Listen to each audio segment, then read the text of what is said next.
Bonjour, c'est Clémentine Spiller et vous écoutez Code Source, le podcast d'actualité du Parisien.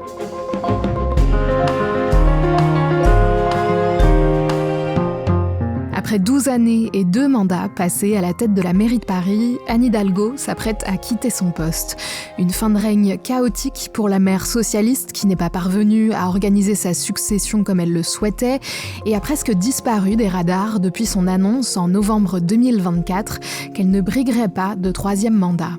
Dans cet épisode de Code Source, retour sur le parcours, les défis et les méthodes parfois critiquées jusque dans son camp d'une maire qui a transformé la capitale française. On en discute avec Marcelo Westfred, chef adjoint du service politique du Parisien, et Élie Julien, journaliste à l'édition de Paris.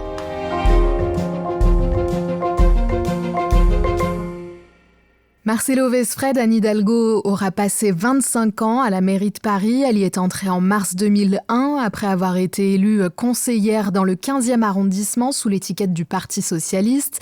Elle a ensuite gravi les échelons grâce à celui qui est devenu son parrain en politique, Bertrand Delanoë.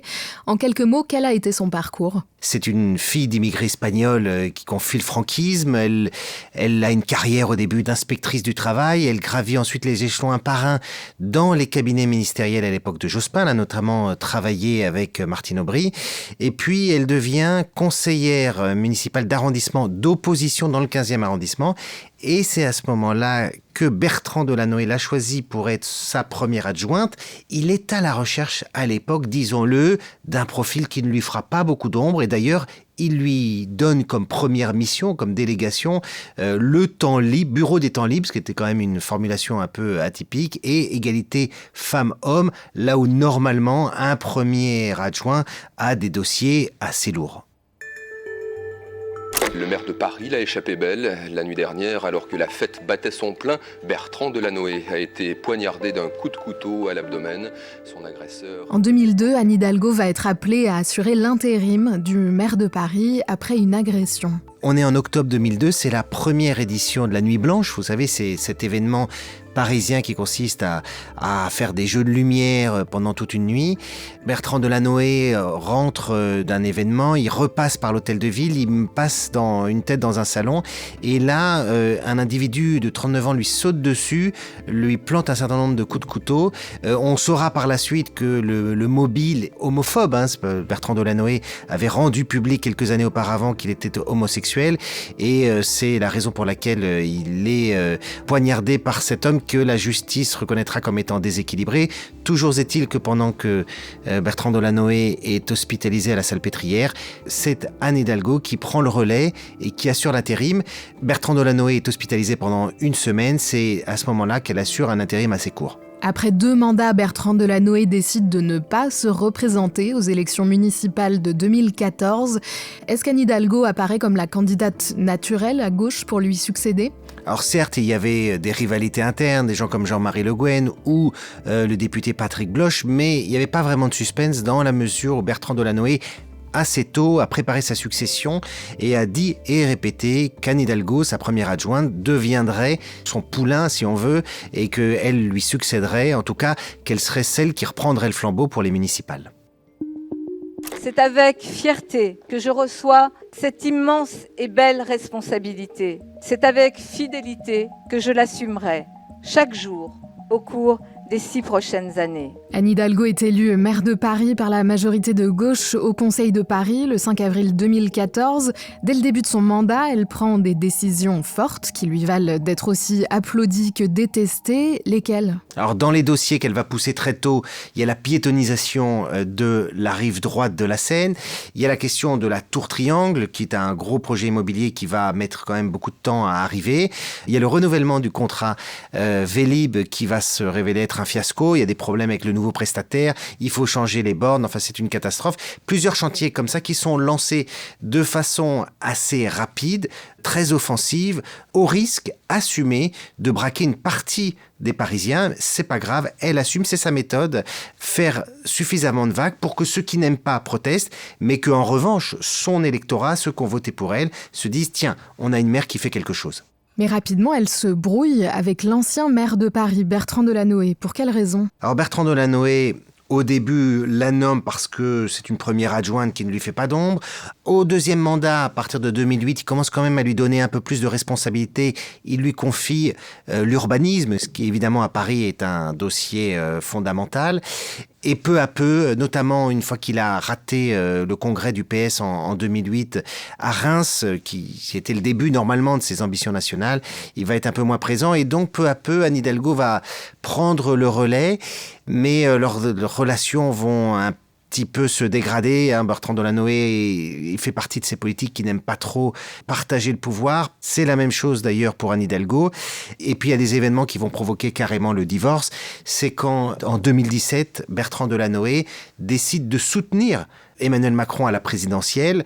Elle, Anne Hidalgo, elle considère qu'Emmanuel Macron, elle l'a vu comme ministre quand il était à Bercy.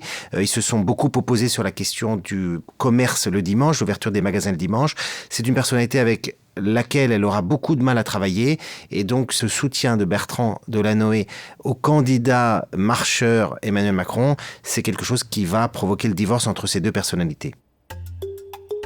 En 2018, son premier adjoint, à qui elle est très liée depuis le début de son mandat, Bruno Julliard, claque la porte de la mairie de Paris. Pourquoi est-ce que ça se finit mal entre eux ? Bruno Julliard, il a 37 ans, il faut resituer un petit peu le personnage. Il vient de l'aile gauche du Parti Socialiste, il a été avant responsable d'un syndicat étudiant et c'est quelqu'un qui va avoir du mal à travailler avec Anne Hidalgo. Anne Hidalgo, c'est quelqu'un qui lance des chantiers et qui ne s'occupe pas toujours ensuite de leur faisabilité. Elle considère que sa responsabilité de leader politique, c'est de donner des orientations et leur relation se dégrade et puis à un moment il va claquer la porte. Il fait une longue interview au journal Le Monde dans laquelle il explique que c'est pas possible, qu'il y a des problèmes d'efficacité, c'est le terme qu'il utilise. Il charge vraiment Anne Hidalgo en expliquant qu'elle avance d'une façon trop brutale, qu'il n'y a pas suffisamment de préparation, de travail, qu'il y a un manque d'efficacité, dit-il. Donc c'est une charge extrêmement forte. À partir de ce moment-là, Bruno Julliard va prendre ses distances avec la mairie de Paris comme avec la politique nationale. Qui trouve-t-elle pour le remplacer, Élie Julien ? Ça sera Emmanuel Grégoire, elle se tourne vers le bon élève. Il a 40 ans, il est père de 3 enfants, il est élu du 12e arrondissement. Son papa était communiste, préfet. Emmanuel Grégoire a grandi au Lilas, donc juste aux portes de Paris, puis en Charente-Maritime. Il est brillant, il est passé par Sciences Po, à Bordeaux. Et puis il s'engage en politique pour la campagne de Lionel Jospin en 2002. Et il va gravir les échelons jusqu'à être chef de cabinet du deuxième mandat de Bertrand Delanoë, puis même de Jean-Marc Ayrault, le Premier ministre, après la victoire de François Hollande. Quand le Premier ministre démissionne, il retourne à l'hôtel de ville, il va enchaîner les postes d'adjoint, ressources humaines, services publics, administration et même du budget. Donc là, on monte en gamme. Et puis, avant cela, il a travaillé aussi en cabinet de conseil médical plusieurs années. Quelles sont les relations entre Anne Hidalgo et lui ? Lorsqu'il est nommé premier adjoint, il est à la tête de la fédération du PS de Paris. Ils se connaissent peu, mais sa nomination comme premier adjoint est arrivée en même temps que celle de Monsieur Lénica comme directeur de cabinet d'Anne Hidalgo et vont à eux deux un peu sauver la fin de mandat d'Anne Hidalgo parce que le premier mandat était marqué par la polémique des voies sur berge piétonnisées. Rapidement, il va devenir le couteau suisse, il est très apprécié, c'est même un atout de la maire de Paris. Elle l'envoie au front sur tous les sujets. Et lui, sa mission, c'est protéger la maire des coups et des polémiques. Et puis, il a un profil de technicien, donc il ne fait pas d'ombre à la maire de Paris. Et donc ça, c'est très apprécié. Et puis, au deuxième mandat, il récupère même l'urbanisme, un autre gros dossier. Il va mener l'énorme combat défi du plan local d'urbanisme qui régit toutes les règles d'aménagement à Paris. C'est des milliers de pages. Et c'est notamment ça qu'on retiendra de son poste de premier adjoint. Marcelo Vesfred, Anne Hidalgo est réélue en juin 2020. Emmanuel Grégoire, qui a fait campagne pour elle, garde son poste de premier adjoint. Mais dans les années qui suivent, les relations se dégradent. Pourquoi ? Ce qui va se passer avec Emmanuel Grégoire rappelle un peu ce qui s'est passé avec Bruno Julliard. Là, la disgrâce, elle se fait au fur et à mesure du temps, notamment au moment où Anne Hidalgo part en campagne présidentielle et laisse les clés de la maison à son premier adjoint.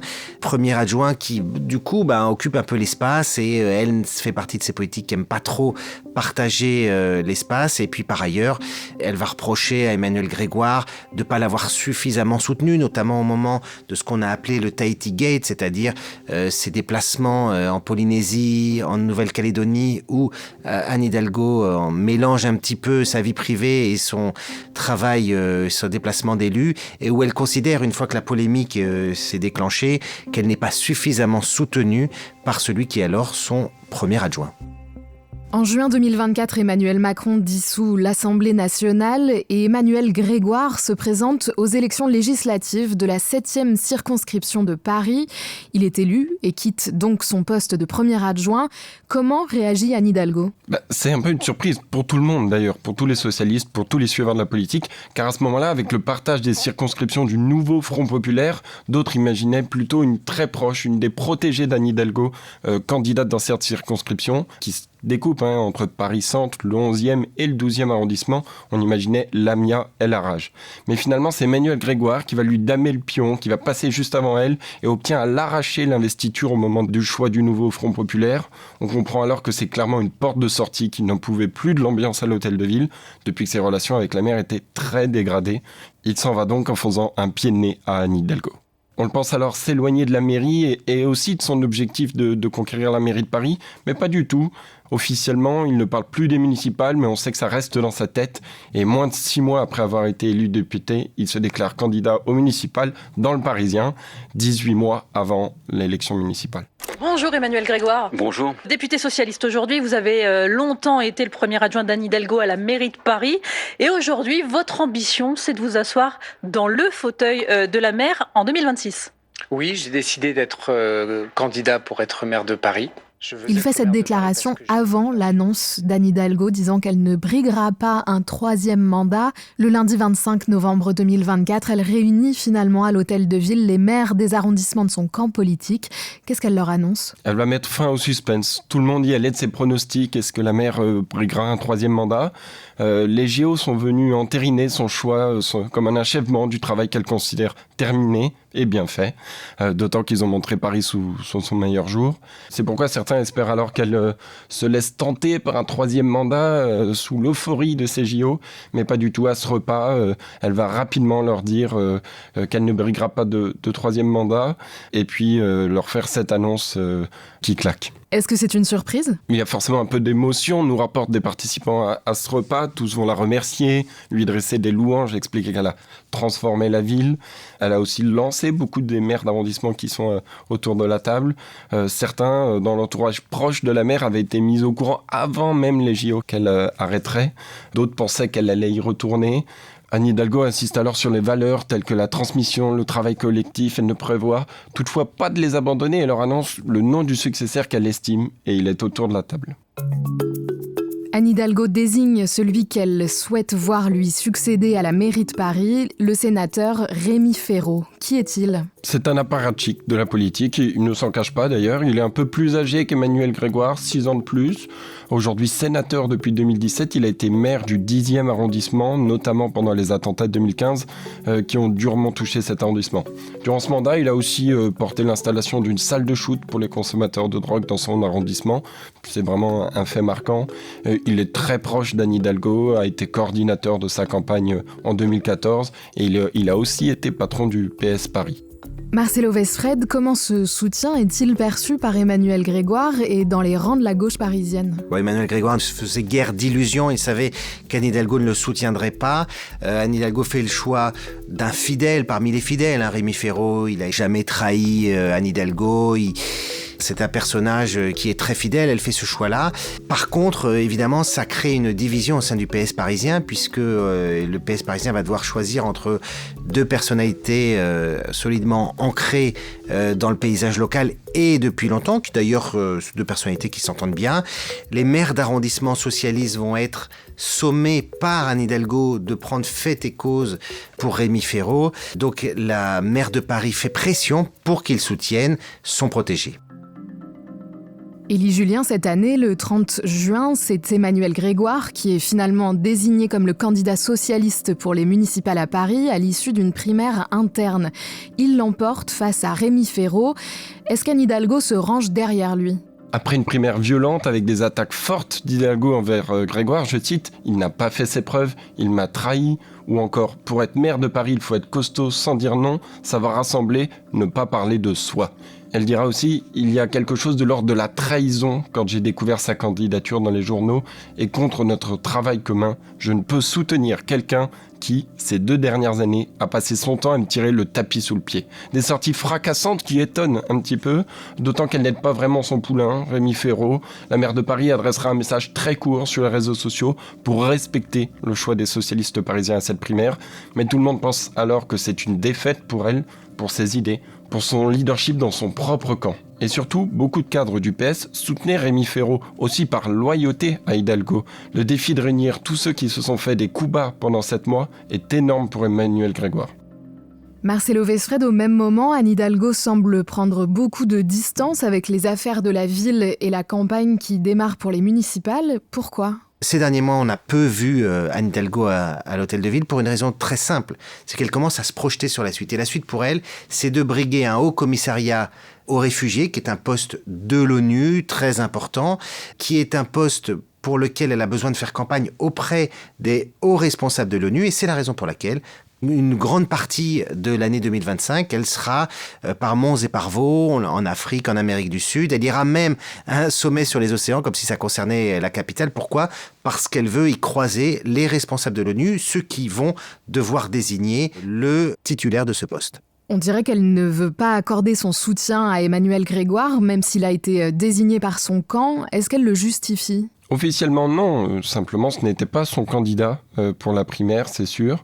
Alors que certains attendent sa prise de parole sur les municipales, Anne Hidalgo explique en coulisses qu'elle préfère attendre un candidat ou une candidate de l'Union de la gauche pour espérer de garder Paris, parce qu'en face, Rachida Dati est très haute dans les sondages.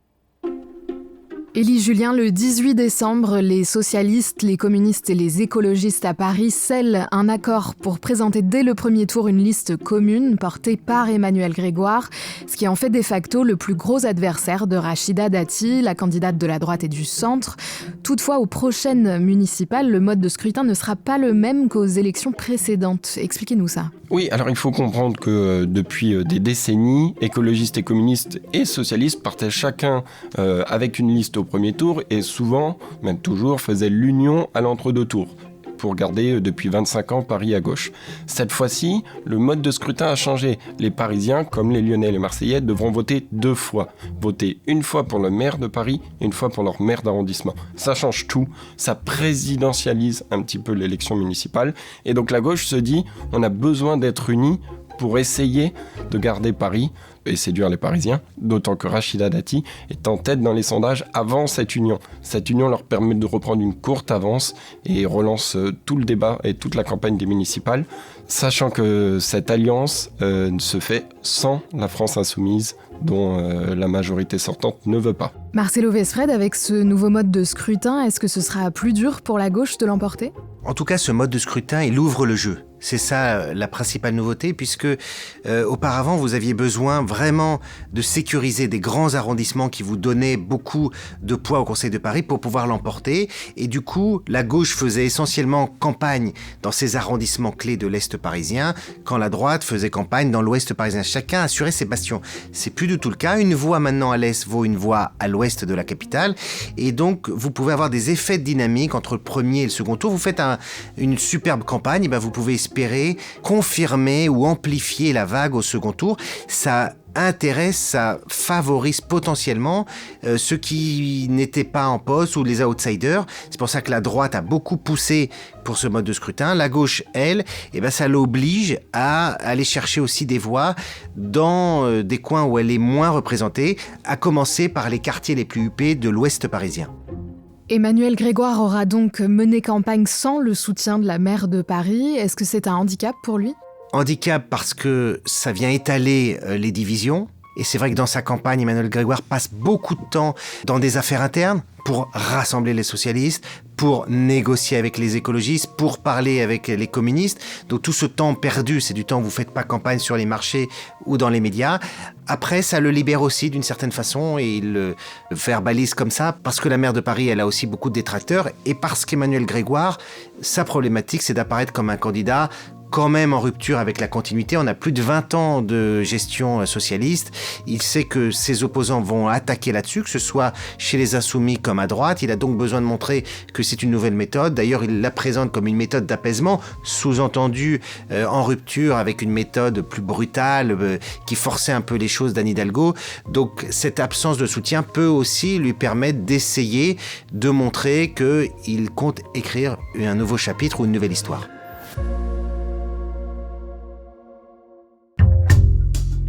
Merci à Marcelo Vesfred, chef adjoint du service politique du Parisien, et Élie Julien, journaliste à l'édition de Paris. Cet épisode de Code Source a été produit par Clara Garnier-Amouroux et Barbara Gouy, réalisé par Théo Albaric.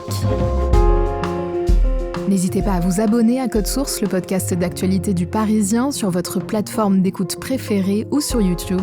On vous invite également à écouter notre podcast entièrement consacré aux faits divers, Crime Story. Chaque samedi, une nouvelle affaire criminelle racontée par la journaliste Claudia Prolongeau avec Damien Delseny, le chef du service police-justice du Parisien.